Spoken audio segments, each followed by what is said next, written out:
আসসালামু আলাইকুম, কেমন আছেন সবাই? আশা করি সবাই ভালো আছেন।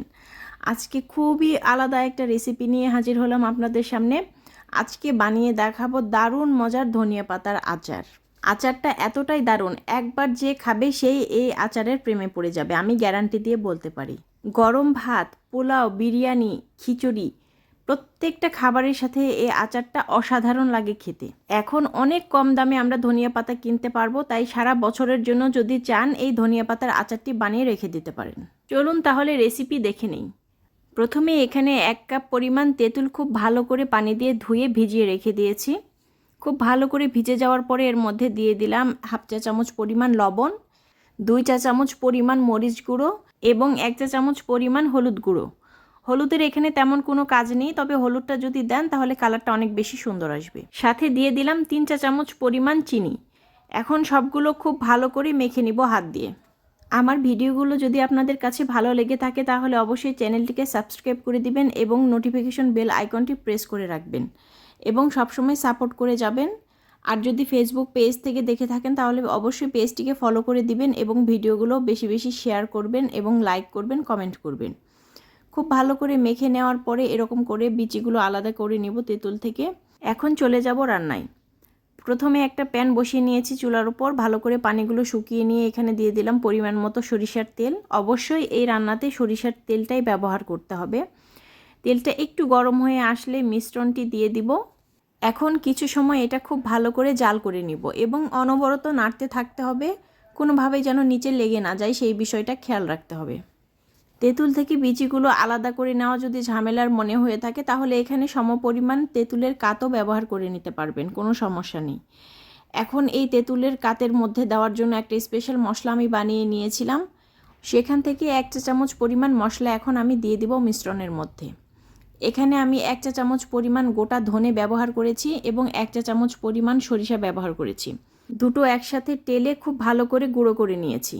মিশ্রণগুলো খুব ভালো করে জাল করে নেওয়া শেষ। এখন এর মধ্যে দিয়ে দিব ধনিয়া পাতা। ধনে পাতাগুলো আমি কুচি করে নিয়েছি। খুব ভালো করে পানি ঝরিয়ে অবশ্যই নিতে হবে। খুব ভালো করে পানি ঝরিয়ে না নিলে এর মধ্যে পানি থাকলে কিন্তু সারা বছর এটা কোনোভাবে সংরক্ষণ করা যাবে না, আচারটা নষ্ট হয়ে যাবে। সবগুলো দিয়ে দিলাম। পরিমাপগুলো আমি ডেসক্রিপশন বক্সে লিখে দেব, একটু কষ্ট করে সবাই দেখে নেবেন সেখান থেকে। এখন চুলার আঁচটা একদম লো করে দিব এবং খুব ভালো করে সময় নিয়ে ধনে পাতাগুলোকে সেদ্ধ করে নেব।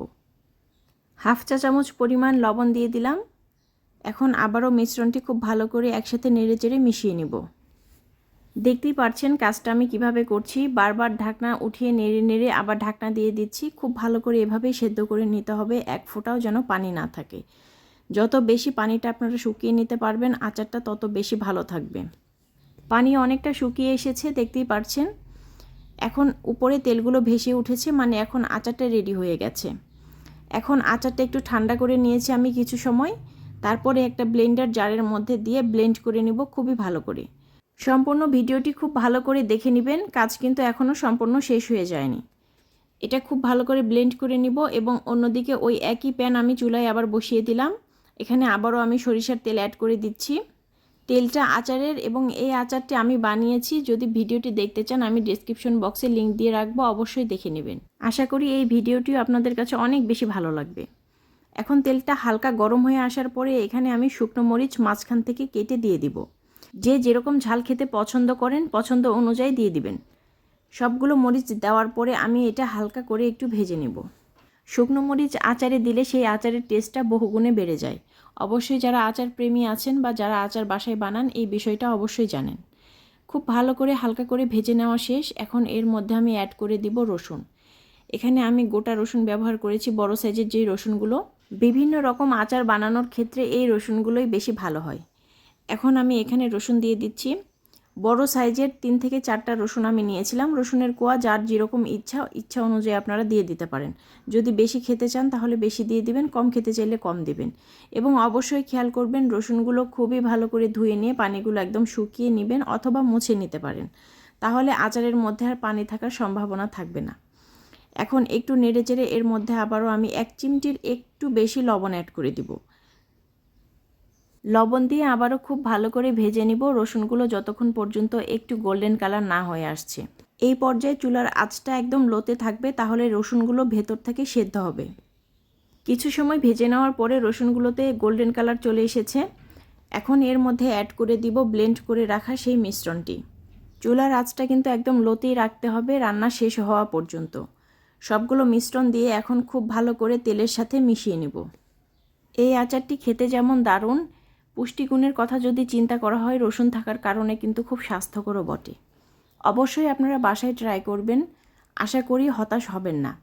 খুব ভালো করে কিছু সময় মিশিয়ে নেওয়ার পরে যারা অনেক বেশি ঝাল খেতে পছন্দ করেন তারা আরও 1 চা চামচ পরিমাণ গুঁড়ো মরিচ দিয়ে দিবেন এবং বাকি যে মশলাগুলো ছিল সেগুলো অ্যাড করে দিবেন 1 চা চামচ পরিমাণ। আবারও খুব ভালো করে নেড়েচেড়ে মিশিয়ে নিতে হবে সব কিছু। লবণটা চেক করে নেওয়ার পরে আরও একটু লবণ লাগবে, আমি দিয়ে দিলাম। এখন খুব ভালো করে মিশিয়ে নিতে হবে। আচারের পানিটা অনেকটা শুকিয়ে এসেছে। এই পর্যায়ে একদমই নাড়াটা বন্ধ করা যাবে না, নিচে যদি লেগে যায় তাহলে তিতা লাগবে, খেতে একদমই ভালো লাগবে না। একটা রসুন চেক করে নিচ্ছি, রসুনগুলো খুবই ভালো করে সেদ্ধ হয়ে গেছে, মানে আচারটা হয়ে এসেছে। একটা রসুন হাত দিয়ে ভেঙে চেক করে নিলাম, আচারটা একদম রেডি হয়ে গেছে। তৈরি হয়ে গেল দারুণ মজার ধনেপাতার আচার। একবার বানিয়ে সারা বছর খেতে পারবেন এই দারুণ মজার আচারটি। দেখতেই পাচ্ছেন তেলগুলো উপরে ভেসে উঠেছে, মানে এক ফোঁটাও পানি অবশিষ্ট নেই ভিতরে। আজকে এই পর্যন্ত এই লোভনীয় আচারের রেসিপিটি ছিল আপনাদের জন্য। আবারও সামনে নতুন কোনো সহজ রেসিপি নিয়ে হাজির হয়ে যাব। ততদিন পর্যন্ত আল্লাহ হাফেজ।